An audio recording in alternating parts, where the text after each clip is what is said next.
Assalamualaikum warahmatullahi wabarakatuh. Salam sejahtera buat kita bersama.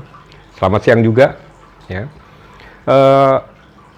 YouTube saya terakhir, saya mengulas tentang raidnya BPKP, suatu aksi korporasi dari Bank Bukopin atau Kokmin Bukopin ya, yang sekarang dimiliki oleh Kokmin Bank dari Korea Selatan.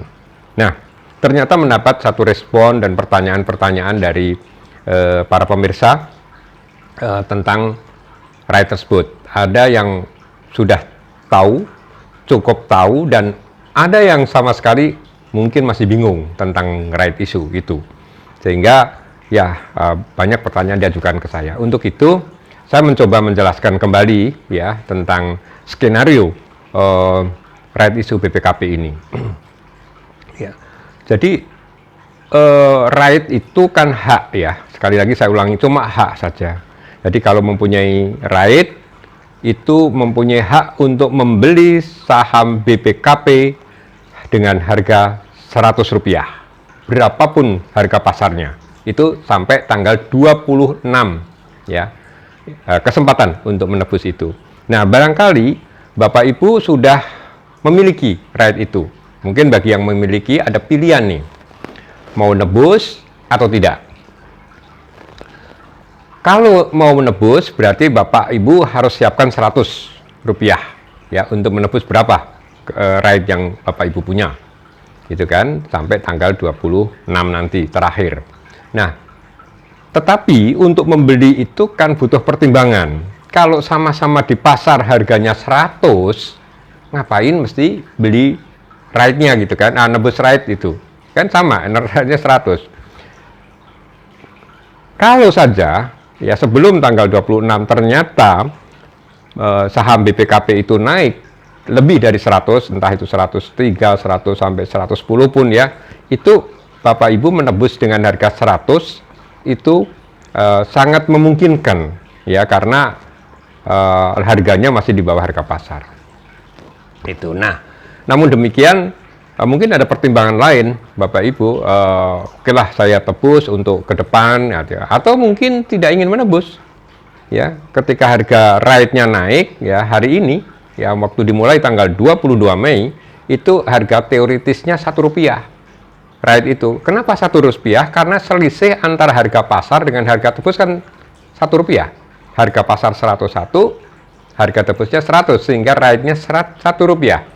Tapi coba, nanti kalau misalnya BPKP harganya 105, berarti teoritis itu harganya Rp5, raid itu. Ya, Bapak akan untung, Bapak Ibu ya. Nah, sekarang ini kan jadi vakum gitu kan, gimana nih ya, saya mau jual atau enggak gitu. Nah, itu yang barangkali sekarang ini sedang ada di Bapak Ibu pemikirannya ya, mempertimbangkan untuk itu. Nah, bagaimana kalau misalnya Bapak Ibu itu sudah mempunyai raid itu dan sampai tanggal 26 tidak ditebus. Mau nebus harganya masih 100 ya, percuma gitu ya, harus keluarin duit gitu. Nah, tadi ternyata tidak dijual-jual, dijual Rp1 pun nggak laku. Nah, bagaimana itu? Pertanyaan tadi ya. Apakah dengan demikian secara otomatis raid itu akan dibeli oleh Kokmin Bank sebagai pembeli siaga? Tidak demikian ya. Mereka pertanyaan, kalau gitu saya dapat uang dong, tanpa transaksi dapat uang. Ya, itu mungkin karena belum paham. Saya akan memberikan pemahaman ya, kita harus menghargai, menghormati mereka. Justru itulah kami ingin teman-teman yang belum tahu bisa lebih tahu dengan tayangan ini. Nah, kalau sampai tidak dibeli oleh pemilik raid, maka kan ada jatuh temponya itu. Begitu tanggal 26 tidak ada yang nebus misalnya, atau Bapak Ibu tidak nebus, maka otomatis haknya itu akan dibeli oleh Kokmin Bank. Bukan dibeli dengan Bapak Ibu ya, tetapi akan ditebus langsung ke emiten. Ya, jadi raidnya itu tidak dibeli oleh Kokmin, yang dibeli itu adalah sahamnya. Hak Bapak Ibu akan diambil alih haknya, tapi tanpa kompensasi tentunya. ke Bapak Ibu sebagai pemilik right gitu. Jadi ya hilang begitu ya, Bapak Ibu haknya hilang. Sudah nol. Itu kalau sampai tidak menebus, kan terjadi juga dilusi ya. Artinya kepemilikan Bapak Ibu secara persentase itu akan turun. Ya, itu dari konsekuensi daripada tidak menebus saham baru atas right issue itu. Itu yang mungkin bisa saya sampaikan. Nah, bagaimana skenario selanjutnya?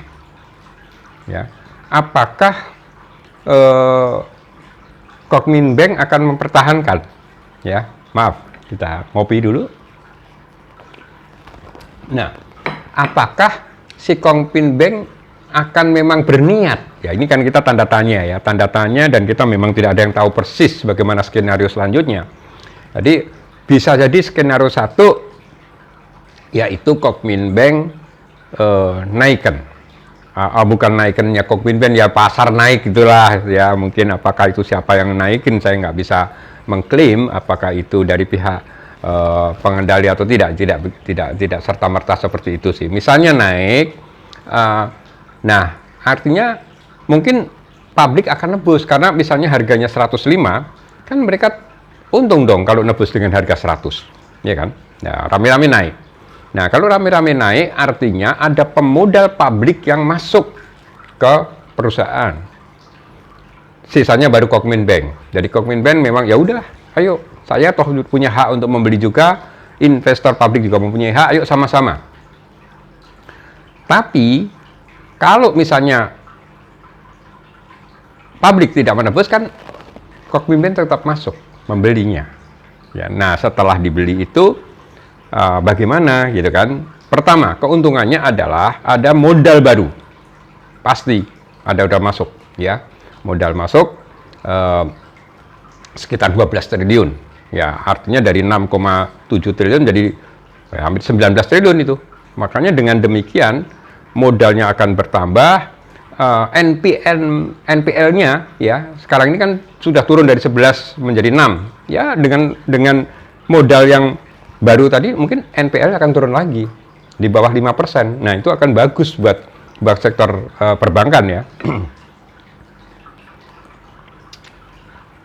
Nah, itu yang mungkin terjadi. Nah, setelah masuk laporan keuangannya jadi cantik, baru harga saham itu kemungkinan ini ya, ini kan hanya prediksi saya, kemungkinan baru akan bertahap naik seiring dengan kinerjanya. Nah, kalau sudah naik biasalah ya, publik itu kalau dikasih harga murah belum tentu beli kan, tetapi begitu naik ya biasanya akan terpengaruh juga untuk ikut membeli di harga yang lebih atas. Tapi itu biasalah ya, apalagi kalau itu didukung oleh nanti di laporan keuangan yang akan datang dengan masuknya modal baru, itu akan lebih bagus ya struktur keuangan daripada BPKP itu. Bisa jadi seperti itu. Itu tergantung nanti bagaimana action dari para manajemen BPKP setelah adanya modal baru itu. Itu yang saya sampaikan karena masih banyak pertanyaan-pertanyaan ya. Tapi sekarang bagaimana kalau misalnya harga naik tapi Bapak Ibu tidak punya right-nya? Ya, bisa aja kan Bapak Ibu beli right di pasar, terus menebus. Jadi misalnya harganya itu 110, misalnya saja. Atau ya 110 lah, buat contoh aja. Ya, Bapak beli right-nya, misalnya harganya beli 5 rupiah. Oke, jadi 5 rupiah ditambah uang penebusan saham baru, itu 100, berarti kan pokoknya 105. Kalau harga pasarnya 110, itu artinya Bapak Ibu yang membeli right dan menebusnya itu akan untung. Sebaliknya, kalau nanti membeli dan ternyata setelah itu turun, ya itu resiko seperti biasa ya. Apakah itu nanti di bawah 100 atau tidak, ya itu pasar lah ya, pasar. Tetapi menurut prediksi ya, yang belum tentu benar, saya tidak mau bermuluk-muluk, itu akan dipertahankan di harga 100 lah ya. Itu kemungkinan untuk turun ke bawah lagi rasanya terlalu ya mungkin akan secara spekulatif kok tidak menguntungkan ya buat manajemen juga. Jadi kemungkinan akan ada di sekitar 100, dan setelah itu kita lihat aja setelah tanggal 26 ketika selesai masa penebusan dan semua saham sudah didistribusikan, maka itulah nanti akan kita lihat actionnya bersama. Itu untuk BPKP. Saya kira itu yang saya jelaskan, dan Bapak Ibu silahkan ya kalau masih ada yang belum jelas apapun ya, saya Hari Prabowo dari Investa, LP3M Investa sangat terbuka. Bapak Ibu silahkan kontak saya di 0877 000 85334 ya. Tentu Bapak WA saya, nanti pada saatnya kami akan baca dan kami akan balas respon ke Bapak Ibu baik melalui YouTube juga ataupun melalui WA. Semoga bermanfaat buat kita semua, dan akan kami sambung dengan episode-episode yang selanjutnya. Kami ingin mengulas yang akan datang adalah